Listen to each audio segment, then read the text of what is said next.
Okay, तो आज हम करेंगे सेकंड चैप्टर जिसका नेम है बूढ़ी काकी। गद्य मतलब क्या?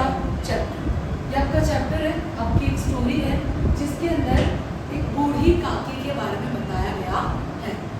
बूढ़ी काकी जिसके पास बहुत सारी संपत्ति थी, प्रॉपर्टी थी, जो कि उसकी जो संपत्ति है वो सारी उसके ही अपने रिश्तेदार हथिया लेते और उसके साथ बुरा सलूक करते हैं। इसके बारे में आपको पूरी स्टोरी में दिया हुआ है। करता है प्रेमचंद। प्रेमचंद कहानीकार है जिसने बहुत अच्छी अच्छी कहानियाँ लिखी हुई है। प्रकार कान स्टोरी ये तो क्या है? बूढ़े लोगों की खराब परिस्थिति का वर्णन है। आपको ये स्टोरी के अंदर बूढ़े लोगों की बुरी सिचुएशन के बारे में बताया गया है। क्लियर? बूढ़ी काकी, प्रेमचंद, कान, कहानी मतलब स्टोरी, और बूढ़े लोगों की सिचुएशन आपको बताई गई है। बात करते हैं बूढ़ी काकी की। बूढ़ी काकी कैसी थी, कौन थी, क्या? तो भाई जो बूढ़ी काकी आपके चैप्टर में है, जो आपका मेन कैरेक्टर है, उसका जो हस्बैंड था, उसका जो पति था, उसकी मृत्यु हो जाती है। अब उसका एक नौजवान बेटा था, उसकी भी मृत्यु हो जाती है, जिसकी वजह से वो अकेली हो जाती है। अब रिश्तेदार में उसके पास सिर्फ और सिर्फ उसका भतीजा ही बाकी रहता है। भतीजा उसको बोलते हैं चाचा के बेटे को, ठीक है? तो भतीजे का नाम था बुद्धिराम। वो उसके यहाँ रहने के लिए चली जाती है। अब वो जो बुद्धिराम है वो कैसे कैरेक्टर का है? तो वह लालची है, लोभी है। उसने क्या किया है? बूढ़ी काकी की सारी संपत्ति हड़प ली, सारी संपत्ति हथिया ली, उसको झूठे वादे किए, झूठे सब जवाब दिखाए, और वो सब वादे उसने तोड़ दिए जब उसको पूरी संपत्ति बूढ़ी काकी की मिल गई उसके बाद। और उसने फिर बूढ़ी काकी को अपने घर में से भी निकाल दिया और कहाँ रख दिया? घर के आंगन में एक कोठरी बनाकर, एक झोपड़ी बनाकर उसको वहाँ पर छोड़ दिया, ठीक है? और वो काल कोठरी में, वो झोपड़ी में हमेशा के लिए रहने लगी। अब क्या होता है? वो बूढ़ी काकी वहाँ पर पड़ी है। अब उसका स्वभाव कैसा है? बूढ़ी काकी को बुढ़ापे में जो सारी इंद्रियां काम करती है, उसके अंदर एक ही इंद्रिय जो है जो सबसे ज्यादा काम कर रही थी, जिसका नाम है स्वादेंद्रिय। क्या नाम है? स्वादेंद्रिय। स्वादेंद्रिय का मतलब होता है टेस्ट करने की इंद्रिय, टेस्ट करने की सेंसेस, ठीक है? उसकी वही सिर्फ काम कर रही थी। उसके अलावा की जो सेंसेस है वो सारी उसकी कमजोर हो गई। उसको सही से दिखता नहीं था, वो सही से सुन नहीं सकती थी, उसके हाथ पैर भी बहुत कमजोर हो गए थे, वो सही से चल भी नहीं पाती थी। और उसको कहाँ छोड़ दिया था? बुद्धिराम ने झोपड़ी में, काल कोठरी में छोड़ दिया था, जहाँ पे लाइट भी नहीं थी, और वो झोपड़ी के अंदर सिर्फ और सिर्फ एक मटका रखा हुआ था पानी का, उसके अलावा कुछ भी नहीं था। अब उसकी स्वादेंद्रिय सबसे ज्यादा स्ट्रांग है, जिसकी वजह से उसको भूख बहुत लगती है, उसको खाने की स्मेल आती है, तो वो खाना खाने के लिए यहाँ वहाँ भटकती है, जोर जोर से गला फाड़ फाड़ कर रोती है कि भाई कैसे भी करके मुझे खाना चाहिए। गला फाड़ फाड़ कर चिल्ला चिल्ला कर रोती है खाना खाने के लिए। अगर उसका खाने का टाइम टल जाता तब भी वो जोर जोर से रोती थी। अगर कोई बाहर से खाने की चीज़ लाता और उसको नहीं देते तब भी वो जोर जोर से रोती थी। कहने का मतलब उसकी सबसे ज़्यादा स्ट्रॉन्ग इंद्रिया स्वादेंद्रिय थी, और उसी वजह से जब भी उसको खाना नहीं मिलता या उसको भूख लगती तो वो जोर जोर से रोती थी। अब ये स्टोरी स्टार्ट होती है तो उसमें बुद्धिराम और रूपा का बेटा, रूपा बुद्धिराम की पत्नी का नाम, ओके? रूपा बुद्धिराम का बेटा जिसका नाम है सुखराम, उसके यहाँ तिलक का फंक्शन था। तिलक मतलब कि टीका लगा, ठीक है? इंगेजमेंट या शादी से पहले तिलक का फंक्शन किया जाता है, जिसमें पूजा होती है, और जो मेन जिसकी शादी होने वाली है, जिसका फंक्शन है, उसको टीका लगाया जाता है, तो वो तिलक का फंक्शन। मेहमानों को बुलाया था, मेहमानों को खाने की दावत दी थी। बूढ़ी काकी आंगन में अपनी कोठरी में पड़ी हुई थी, उसको किसी ने बुलाया नहीं। अब होता क्या है? शाम के वक्त तिलक का फंक्शन शुरू हो जाता है। सुखराम का तिलक का फंक्शन शुरू हो गया।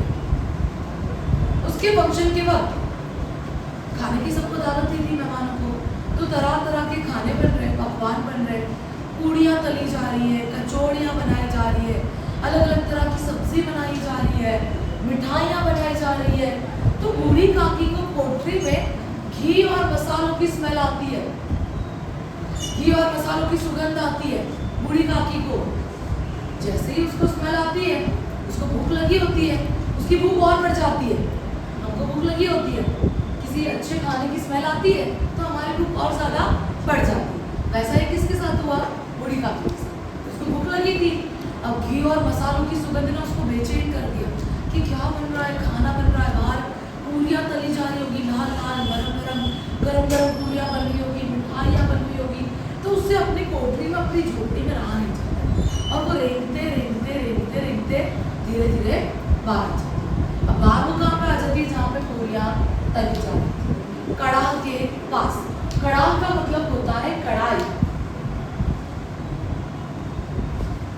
कड़ाह मतलब कढ़ाई, खाना बनाने का एक तरह का बर्तन जिसमें पूरियाँ तली जा रही थी। अब वो जो बूढ़ी काकी है वो कड़ाह के पास आके बैठ जाती है कि भाई पूरियाँ तली जा रही है, बन जाएगी तो फिर वो खाए। अब इतने में ही वो जो बूढ़ी काकी है उसको कौन देख लेता है? बुद्धिराम की पत्नी देख लेती है, रूपा। तो देख के गुस्सा हो जाती है, क्रोधित हो जाती है, आग बबूला हो जाती है कि भाई ये कहाँ यहाँ मेहमानों के सामने बाहर आ गई, कड़ाह के पास आके बैठ गई। हालांकि संपत्ति उसी की हत्याई है, दोनों पति पत्नी ने, लेकिन फिर भी वो लोग उसको इम्पोर्टेंस देते नहीं। रूपा आती है बूढ़ी काकी के पास, उसको डांटती है, दोनों हाथ झटकती है और उसको बोलती है कोठरी में वापस जाने के लिए कि मैं अपनी झोपड़ी में वापस चले जाऊँ। बूढ़ी काकी बेचारी दुखी होकर, ग्लानि मतलब दुखी, दोबारा से कहाँ चली जाती है? अपनी कोठरी में चली जाती है। अब वैसे नॉर्मल डेज पे क्या होता था? बूढ़ी काकी को भूख लगी होती और उसको खाना नहीं मिलता तो वो जोर जोर से गला फाड़ फाड़ कर देती थी। आज नहीं रो रही, क्यों? तो उसका ऐसा मानना है कि शुभ प्रसंगों पे रोना नहीं चाहिए, अपशुकन हो जाता है। तो अपशुकन के डर से वो रो नहीं रही थी, बाकी वो बहुत दुखी थी, गला फाड़ फाड़ कर, लेकिन फिर भी रोई नहीं। और वो अपने आप को कोसने लगी कि मैंने जल्दबाजी की, अभी तो तिलक का फंक्शन चल रहा है, मेहमानों का खाना शुरू होगा, मेहमान आएंगे, ठीक है, वो लोग खाएंगे, उसके बाद रूपा और बुद्धिराम मेरे को कोठरी में आके खाना दे देंगे। मैंने जल्दबाजी की, इसीलिए रूपा ने मेरे को डांट दिया, फिर वो बैठ जाए। अब क्या होता है? बाहर तिलक का फंक्शन खत्म, मेहमान आधे जो है ऑलमोस्ट खा चुके हैं, कुछ मेहमान खाने बाकी है। अभी तक भी बूढ़ी काकी को किसी ने खाना दिया नहीं। बूढ़ी काकी की कोठरी में कोई उसके लिए खाना लेके आया नहीं। तो वो और दुखी होती है, नाराज होती है, भूख उससे सहन नहीं होती है। अंत में वो तंग आकर, भूख लगी होती है, भोजन की आशा में फिर से कोठरी के बाहर आ जाती है। अब वो कहाँ जा रही है?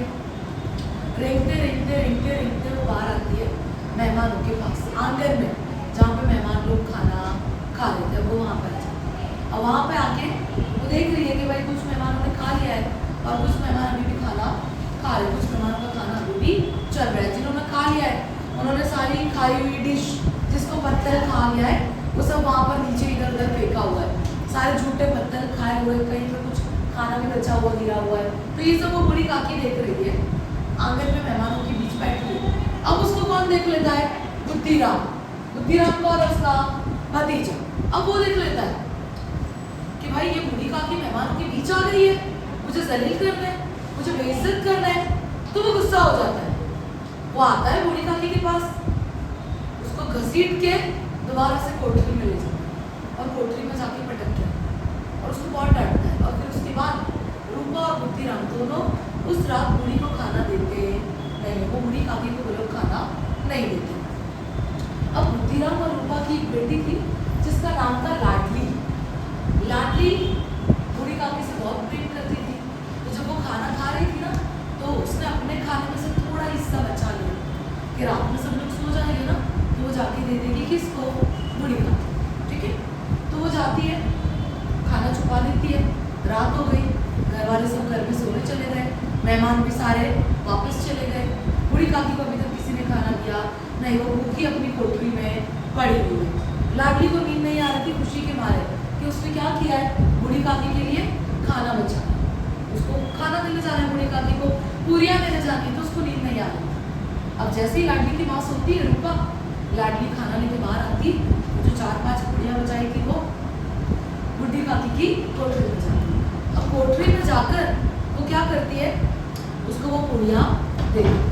अब वो पूरियाँ वो बूढ़ी काकी को देती है, बूढ़ी काकी वो खा भी लेती है, पर उसको भूख बहुत ज़्यादा लगी थी, तो वो 4-5 पुड़ियों से उसका कुछ होता नहीं। तो बूढ़ी काकी लाडली को कहती है कि चल तू मुझे कोठरी के बाहर लेके चल। लाडली उसको कोठरी के बाहर धीरे धीरे धीरे लेके आती है। आंगन में वो लोग आ जाते हैं। बूढ़ी काकी नीचे बैठी हुई है। अब पूरे आंगन में क्या था, सब मेहमानों ने खाया था, उसके खाई हुई डिश, झूठे पत्तल हर तरफ पड़े थे, बचा हुआ खाना सबने नीचे ऐसे फेंक दिया। जो बचा हुआ खाना था वो तो रूपा ने पहले से ही साइड पे रख दिया था भंडार में। अनाज रखते हुए रूम में वो रख के आई थी, बचा हुआ खाना वहां पर नहीं था। जो लोगों ने बचाकर फेंका था ना, वो खाना पूरे आंगन में पड़ा हुआ। बूढ़ी काकी को इतनी भूख लगी थी कि वो क्या करने लगती है, जमीन पर से झूठे पत्तलों में से खाना शुरू कर देती है। कहीं से पूरी खा रही है, कहीं से मिठाई खा रही है, कहीं से कचौरी खा रही है। और इतने में घर के अंदर रूपा की आंख खुलती है और वो देखती है कि लाडली उसके बाजू में नहीं। तो लाडली कहाँ गई, वो ढूंढती है घर में, घर के बाहर आती है। और जब वो घर के बाहर आती है और वो जो सीन देखती है वो देखकर वो चौंक जाती है, उसका दिल सन्न हो जाता है, चौंक जाता है। क्या देखती है वो, लाडली खड़ी है, बूढ़ी काकी वहां पे बैठे हैं नीचे और वो क्या कर रहे हैं, नीचे पड़ा हुआ गिरा हुआ खाना खा रहे हैं। ये देखकर रूपा को पश्चाताप होता है, अफसोस होता है, उसको रियलाइज होता है कि उसने जो किया है वो क्या था, गलत था। उसको ऐसा नहीं करना चाहिए था। बूढ़े लोगों के साथ ऐसी जो सिचुएशन उन्होंने क्रिएट की है, जो हालत उसकी बनाई है, ऐसा कभी भी करना नहीं चाहिए। हालांकि उसकी संपत्ति भी सारी ले ली थी दोनों हस्बैंड वाइफ ने, और उसको खाना भी नहीं देते थे। वो रोती थी, चिल्लाती थी, फिर भी उसको खाना नहीं देते थे। तो ये देखकर वो चौंक जाती है, उसको अफसोस होता है।